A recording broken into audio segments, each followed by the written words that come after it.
I love the Gospel of Paul because I think there's something that Paul encountered which might have been strange even to them that walked with Jesus. Yes. Because at some point, Paul is facing Peter and telling him on the face that when they went somewhere with Peter, Peter mingled with the Gentiles. Yeah. But now when a Jew who came from Jerusalem visited them, then Peter separated himself. But there's something, even in the beginning of this scripture, the title is The Unity of the Spirit, which I think Paul really pursued for the believers to attain. The unity of the Spirit. Then now, for coming of these gifts is because I think he has pursued it. He wanted it to be open, Yes. but people don't want. It tells you also who a Gentile is, because you see, one of the dimensions your jurisdiction also tells. So you see, the grace was upon Paul to access the things he accessed that even the disciples will not understand. Yes. Paul was sent to the Gentiles. So it Yes. means for him to speak to the Gentiles, he had to have that capacity. So it means it tells you the capacity of the Gentiles. Yes, yes. First of all. You see. Okay, now what exactly do you want me to answer?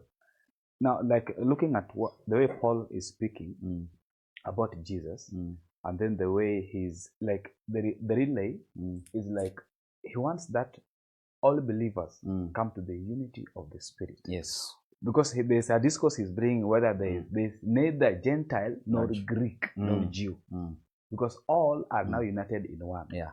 But in the specific places where people are, people don't want the unity of faith. Yes. There are various kinds of arguments. It says, come up hither. Yes. Come up hither. So even the coming of some were apostles, I think now Paul is now cascading this thing and saying, because they are not yet ready to receive this, now let us give them this one to prepare them. He is a master. Paul is a master in spirit. Paul is a master in spirit.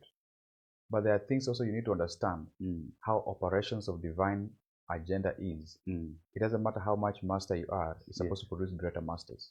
That's why Jesus Christ is speaking in his doctrine and says greater things you will do. In other words, means you unlock the Christhood in dimensions that have not been permitted to unlock, because my assignment is in this. Yes. You see? So it becomes a kingdom of brethren. His brother, and you do some things. He opened the door for you. He opened the womb. And you're supposed to come now and be born. He opens the womb that stands with the Father. Yes. So it means he cannot do the assignment of the kingdom. It's supposed to be done in the hands of the children, the sons. I think even when Scripture is calling Paul the apostle, I think it is so that it can fit. But there's a dimension that Paul operated. If you understand ranks, it means he comes from a high dimension, then he puts into a jacket of an apostle. People have this kind of things. People don't wanting to call if you call yourself apostle, see is blasphemy. Just call yourself now. No, leave alone these superstitions. Apostles, prophets, those are very low ranking terminologies. Why will you oppose somebody to call them? People just call nowadays. Everyone is calling themselves prophets. That's an antichrist spirit. Yes. One prophet said that how he was being told that, I say, how will to God that all God's people are prophets? Yes. So all God's people are prophets. People, yeah. Then what is this that we are angry when somebody says I'm a prophet? It means we are seated, but we are more into witchcraft than really. If somebody is excited about his God and say I'm a prophet, why are we obsessed with insults? Do you know what a prophet is? Do you know what? We don't know. Let them be. It's their desire. Like a child coming to you, I'm a doctor, I'm a doctor, and you say as a parent, you know who a doctor is. Everybody in this house is calling themselves doctor. I'm an engineer. You beat children around. There's higher dimensions. So when you operate from priesthood and